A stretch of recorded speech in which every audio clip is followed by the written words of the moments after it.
देखो, हम हिंदी के विद्यार्थी हैं और हिंदी में पंक्तियाँ आती हैं। आपने दिनकर जी को भी पढ़ा है, जयशंकर प्रसाद को भी पढ़ा है। ऐसे ऐसे जो महानुभाव हमारे कवि हुए हैं उनको हमने पढ़ा है। मुझे पंक्तियाँ याद आती हैं कि वो पथ ही क्या पथिक कुशलता क्या, जिस पथ में बिखरे शूल ना हो। वह पथ ही क्या पथिक कुशलता क्या, जिस पथ में बिखरे शूल ना हो। नाविक की धैर्य परीक्षा क्या, जब धाराएं प्रतिकूल ना हो। देखिए, धारा के प्रवाह में तो हर कोई बह सकता है। सारा संसार बहता चला जा रहा और आज तक ये मानिए कि हम भी उसी प्रवाह में बहते चले गए। प्रतिकूल धाराओं में तैरना, यही एक नाविक की धैर्य की परीक्षा होती है। सब कुछ बिल्कुल हमें आपको यहां आके कोई कहे और आप ऐसी कोई घुट्टी है नहीं कि पिला दे और आप सेलेक्ट हो गए, आपका नंबर आ गया, ऐसा नहीं हो सकता। मेहनत तो करनी पड़ेगी। आपको अच्छी अच्छी बात हम बता रहे हैं कि ऐसा मत करो, ऐसा मत करो, ये इनसे काम चलने वाला है नहीं। एट लास्ट करना हमें है। बताने वाला केवल मार्गदर्शन देगा, बहुत छोटा सा काम है उसका, इशारा। लेकिन उस इशारे पर चलने से आप, फिर मैं कहूंगा हिंदी के विद्यार्थी हैं, जब एक इशारे से राम बोला तुलसी बन सकता है। जानते हो ना तुलसीदास का बैकग्राउंड। एक वो बच्चा जो जन्म के समय माता पिता के द्वारा निर्वासित कर दिया गया था क्योंकि दांत निकला था, उसका तो कोई दोष नहीं था।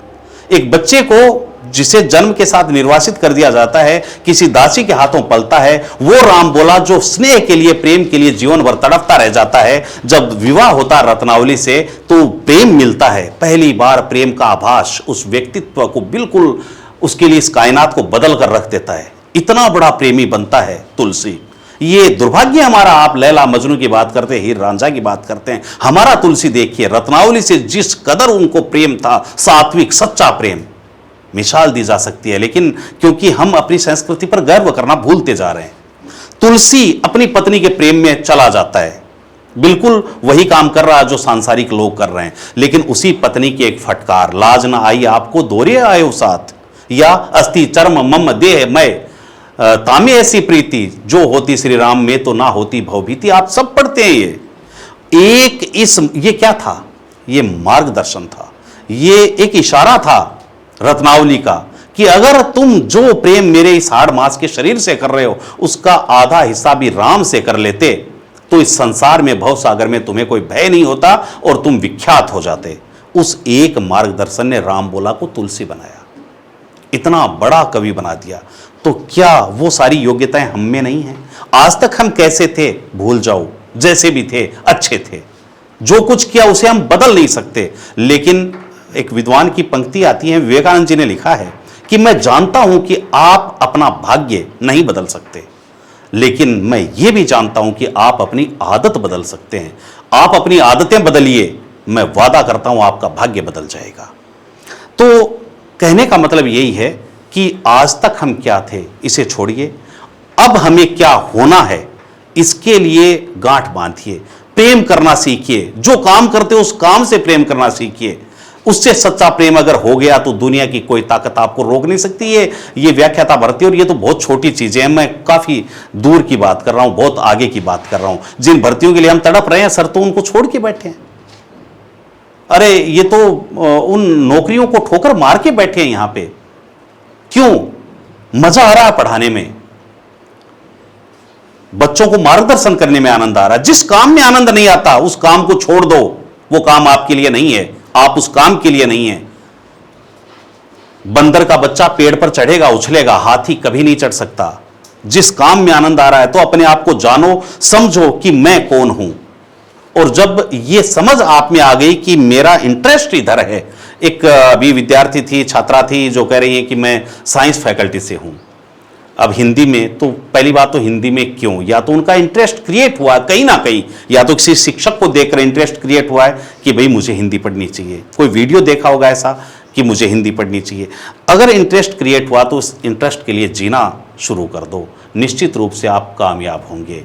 मेरे एक दोस्त कहा करते थे कि हों अगर पुख्ता इरादे तो संवर जाते हैं काम, लेकिन इरादे तो पुख्ता हों।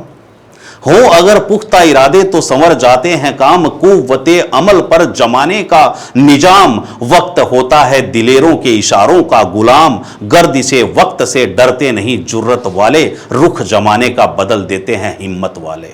ये हिम्मत आप में होनी चाहिए। भागीरथ अगर गंगा ला सकता है ना, अगर भगीरथ गंगा ला सकता है, तो ये जो काम जिसको लेकर आप निकले ये ज्यादा मुश्किल है नहीं। समझना शुरू कर दो, आनंद के साथ, बोझ लेके पढ़ोगे। कई बच्चों को मैंने देखा है कि वो टाइम टेबल बना लिया, राकेश ने भी कहा कि टाइम टेबल बना लो, 2 घंटे ये पढ़ना है, फिर घड़ी कान देखें वो 15 मिनट और बच रही, बस 15 मिनट और पढ़ लिया, के बाद वहां दूसरों पढ़ा नहीं।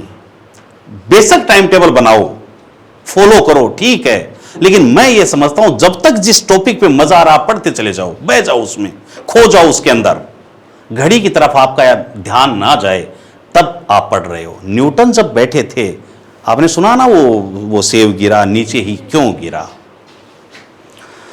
जहां वो बैठे थे वहां से एक बारात निकली, ढोल डीजे बजता हुआ जा रहा है और पीछे से कोई आया। वो चौराहे के नजदीक थे, चौराहे पे बैठे थे, पीछे से कोई आया, आके देखा यार चौराहा आ गया, पता नहीं बारात किधर गई, इसलिए वो व्यक्ति यहां बैठा है, मैं इससे पूछता हूं। उसने जगाया कि भाई साहब अभी एक बारात गई थी, किधर निकली है, इस रास्ते गई, इधर गई है, इधर गई। तो न्यूटन को जैसे होश आया, उसने छेड़ा, तो उसने कहा कि भाई साहब मुझे नहीं पता कोई बारात गई भी है क्या। अपने काम में इतना मशगूल होना ये, और हमारा ध्यान कहाँ रहता है। गुरुजी पढ़ा रहे हैं, थे घड़ी कान देखो, काल तो इतना छोड़ दिया, आज कितनी देर लगा सी। अगर ये ध्यान हो गया, इसका मतलब मजा नहीं आ रहा आपको। सामने वाले का पेन खाली हो गया और आपको पता चल रहा है कि वो पेन चेंज कर रहा है, तो मजा नहीं आ रहा पढ़ने में, इतने खो जाओ। अब इस बात को भी याद रखना शुरू मत करो कि मैं खो रहा हूं भाई। कई बार फिर क्या होता है कि बस अब खोन लाग रहे हैं आप आके भाई बहुत, तो माइंड तो वहां चला गया। फिर ये नहीं, वो कह क्या रहे हैं बस मैं उसी में जी रहा हूं, वहां बह गया हूं। ये जिस दिन हो जाए उस दिन सिलेक्शन आपका, और जोर नहीं आएगा, मजा आएगा आपको फिर। Thank you sir.